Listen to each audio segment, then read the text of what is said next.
That winter came down upon the valley like a judgment long delayed. Snow did not drift so much as descend, heavy and relentless, each white sheet laying itself over the land until the whole frontier seemed buried beneath the hush of something ancient and unforgiving. The cottonwoods along the creek bent and moaned in the wind, their naked limbs scraping at the sky like blackened fingers clawing toward a heaven that had long since turned its face away. Beyond them, under the bruised light of a storm-thick evening, lay Mercer's ranch, little more than a house, a barn, and a stretch of fencing half swallowed by drifts.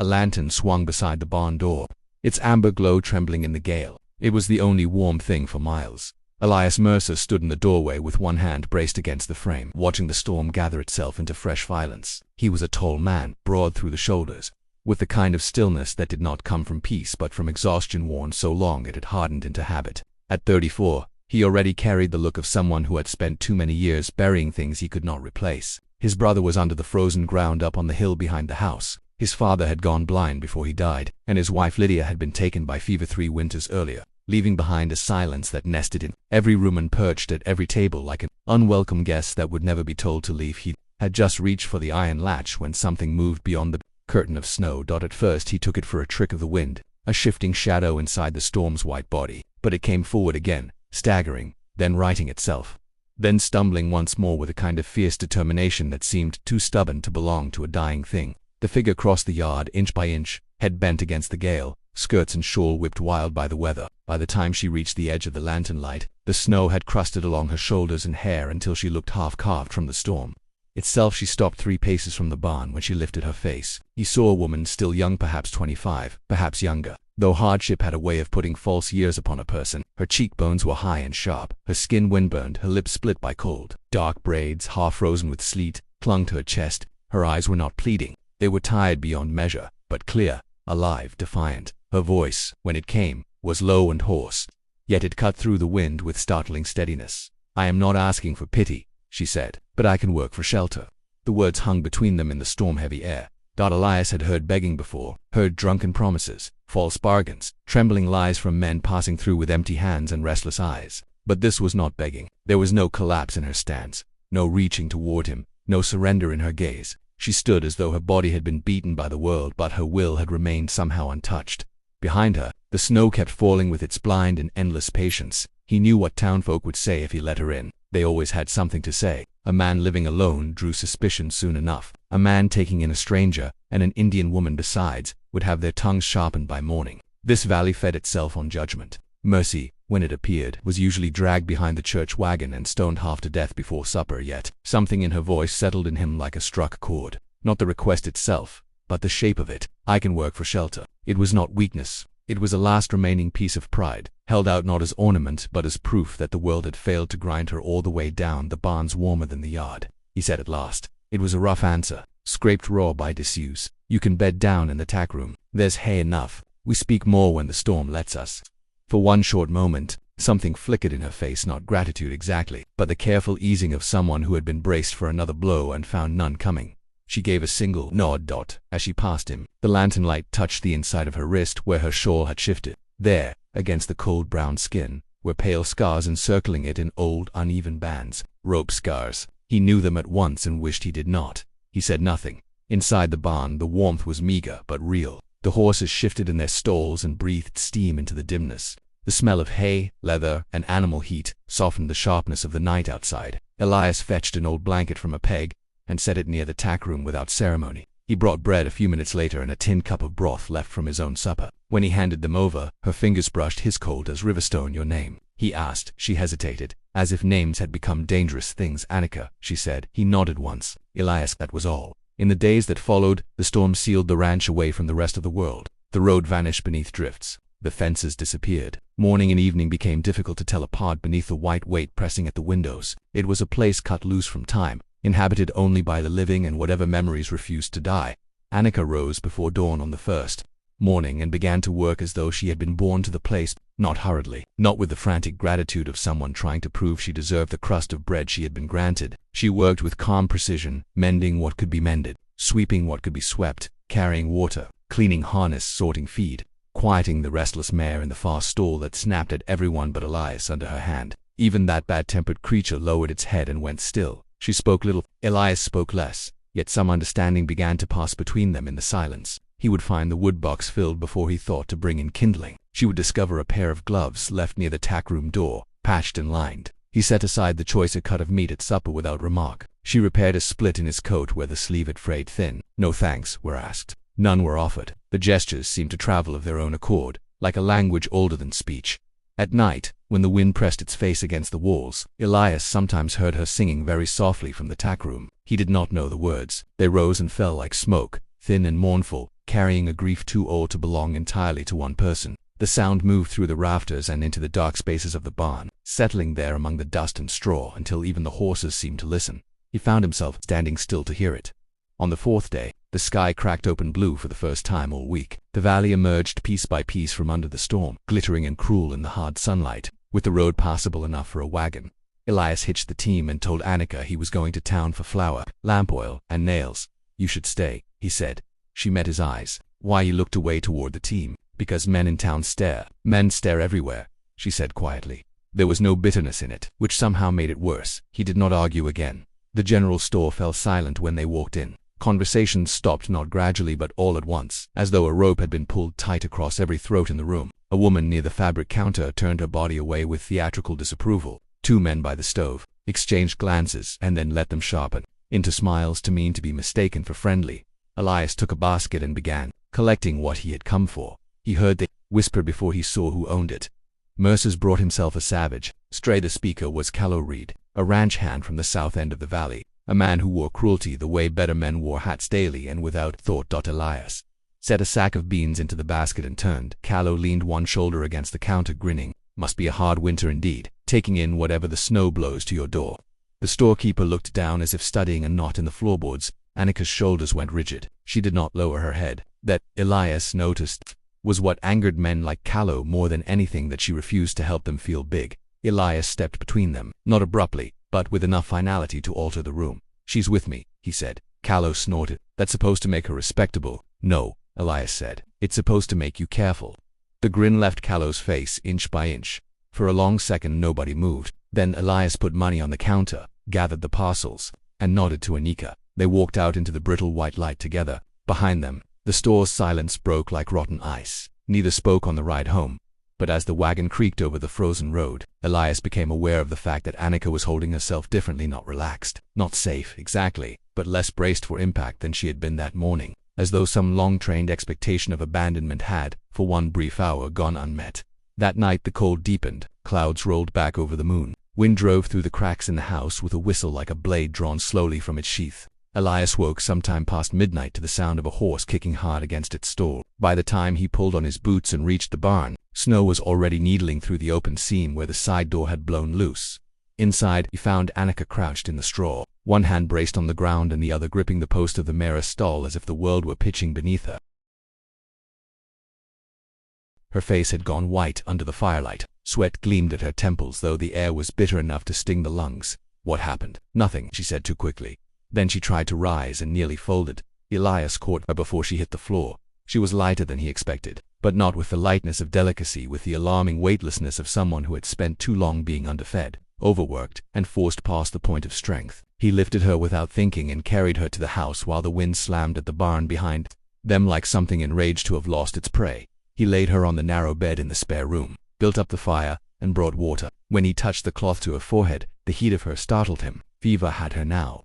And fever was a thief he knew too well. In the hours before dawn she drifted in and out, muttering in a language he did not know. Then, in broken English, fragments reached him through the fever haze. "No more rope. Don't send me back. I can still work." Once, with eyes half open but seeing nothing, she whispered, "I did not break." Elias sat beside the bed and stared into the fire. He thought of Lydia's last night, of how helplessness had sat upon his chest like a living thing while the doctor muttered and packed his bag and offered useless comfort in a voice already turned toward the next patient. He thought of his brother dead in the mud after a horse rode on him. Thought of all the things a man could lose while still being expected to rise at dawn and mend fence and split wood and say, "Yes, ma'am," "No, sir." The world goes on. Toward morning, Annika woke clearly for the first time. For a while she only watched the flames. Then she said, "You should have left me in the barn." "No, it would be easier." He looked at her. "For who?" She said nothing. The room was dim except for the firelight. In it, her face seemed both younger and more worn, as though one could not exist without the other. He noticed again the faint scars at her wrists, the hollowness beneath her cheekbones. the stubborn set of her mouth even in weakness. "Who put those marks on you?" he asked before he could stop himself. Her eyes moved to her hands. "A traitor first," she said after a long silence. "Then a family who said they were saving me. Then a man who wanted a servant and a bedwarmer both." Her voice remained even, but something in its stillness made the words land harder. "I ran each time. I kept being found." The fire snapped. Elias felt something old and violent stir in him. "You won't be found here," he said. She gave a faint, unbelieving breath that was not quite a laugh. Men always think they can protect a thing until trouble comes. He leaned forward, elbows on knees, and fixed his gaze on the floorboards. "Then don't be a thing," he said. "Be a person who stays if she chooses." Annika looked at him a long while. Outside, the storm spent itself against the windows, muttering like an old enemy forced back into the dark. By the next afternoon her fever had broken. She rose too soon, as he expected she would, and nearly argued when he told her to sit by the stove and keep the blanket around her shoulders. But for once she obeyed. He cooked badly. She drank the coffee anyway. It was, he realized, perhaps the first ordinary morning the house had seen in years. Winter did not end at once. On the frontier it never did. It retreated by inches, suspiciously, like an army unwilling to trust the peace it had been offered. Snow gave way to slush, slush to frozen ruts to mud. The creek, locked for months beneath glassy ice, began to speak again in dark rushing notes under the banks. With the shifting season came fresh danger. One late afternoon, as Elias repaired a fence line near the road, he saw two riders approaching from the south. Even at a distance he knew the first man by the way he held himself, as if the land had been made solely for his use and all other breathing things were trespassers on his path. Silas Boone, cattle buyer, sometime deputy, full-time vulture. He had a gift for finding weakness and naming it law. The second rider was Callow, Reed. They drew up by the broken fence. "Heard you were keeping company," Silas said. Elias set down the hammer. "You heard wrong." Silas smiled. "Did I?" Callow's eyes drifted toward the barn. "Maybe the girl belongs to someone." "She belongs to herself," Elias said. That earned him a laugh. "Men who say things like that," Silas replied, "usually end up learning how little the world cares." He took a folded paper from inside his coat and waved it once in the air. "There's talk of a missing servant from the Herrick place near Red Bluff. Description might fit your guest. If a claim is made, the law'll have to take notice." There was no law in that paper. Elias knew it by the way Silas enjoyed holding it. Men with rightful authority rarely savored it so openly. "Then let the law come honest," Elias said. "Not riding beside a drunk and a liar." Callow flushed. Silas's smile thinned. "We'll be back," he said. "Then come ready." The riders turned and went. Elias stood a long time watching them disappear into the reddening light, the hammer heavy in his hand. The valley suddenly felt small in the worst possible way, too open to hide in, too isolated to trust. That evening he told Annika everything. She listened without interrupting. When he finished, she rose, walked to the window, and looked out toward the last band of sun lying pale on the snow melt. "I can leave before dawn," she said. "No, you owe me nothing." "That's true," he said, "and I'm still saying no." She turned toward him. Why? Because he had already buried enough. Because some part of the house had come back to life with her footsteps in it. Because the idea of opening the door and watching her disappear into the same world that had chewed her raw made his chest tighten with a grief too close to fear. But he did not say any of that. Instead he answered, "Because decent people are too rare to hand over." Something changed in her expression then. It was small, almost imperceptible, but real, like ice thinning over moving water. Silas returned 3 days later with another man from town and a badge pinned to his coat for show. The valley, it seemed, had furnished itself a performance. Annika was in the yard hanging washed blankets on a line when they rode in. Elias came out of the barn carrying the rifle he used for coyotes. He did not raise it. He did not need to. The man with the badge cleared his throat. "We've come to ask some questions." "Ask," Elias said. "Woman at your place, answer to the name Anna." Annika stepped forward before Elias could speak. "My name is Annika." The man glanced at the paper Silas had given him. "A household near Red Bluff claims an Indian woman fled indenture and took property with her." Annika's face went very still. "I took a blanket," she said, "because it was winter, and because the man who owned the house believed he owned me too." The badgeman shifted uneasily. Silas, by contrast, looked delighted. "She admits theft," he said. Elias's jaw tightened. "She also admits the rest. You planning to write that down?" The badgeman did not answer. Silas clicked his tongue. "No use making this ugly, Mercer. Hand her over. Let the proper people settle it." Annika stood straight as fence iron despite the fear.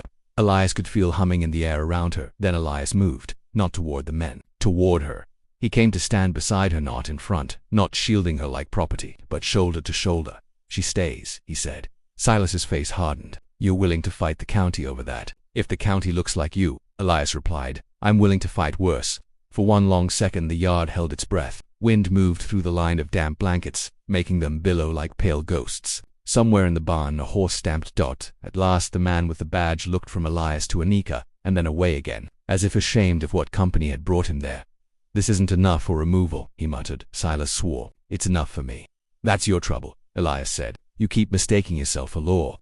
The badgeman turned his horse first. Callow followed, sullen and eager to be gone. Silas lingered just long enough to let his hatred show plain in his eyes, then wheeled away after them, leaving the yard torn by hoofprints and silence. Anika did not move until the riders disappeared. Then she let out a breath that seemed to come from some place far deeper than her lungs. "You should not have done that," she said. Elias looked at the road. "Too late now, no." Her voice trembled for the first time since he had known her. "I mean, no one has struck." The word struck him harder than any bullet might have.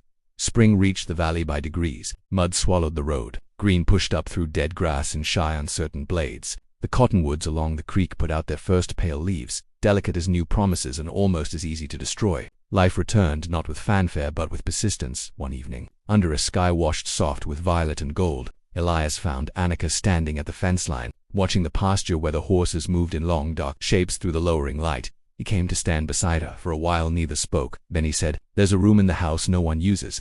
She looked at him, wary at once, not because he had given her cause, but because hope itself had become something to fear. "It could be yours," he said, "if you want it." Her gaze searched his face as though she were looking for the trap hidden beneath the kindness. "I told you before," he went on. "Stay if you choose." The wind lifted a loose strand of her hair. The valley lay quiet around them, the last of winter sinking into the earth behind them like a bad season finally laid to rest. "When I was a girl," she said softly, "my mother told me that some people are not sent to save us, only to witness that we were here." Elias swallowed against the sudden tightness in his throat. "Maybe," he said, "maybe that's enough." Tears filled her eyes then, though she did not let them fall at once. They gathered slowly, brightening the dark of them until at last one slipped free and traced a line down her cheek.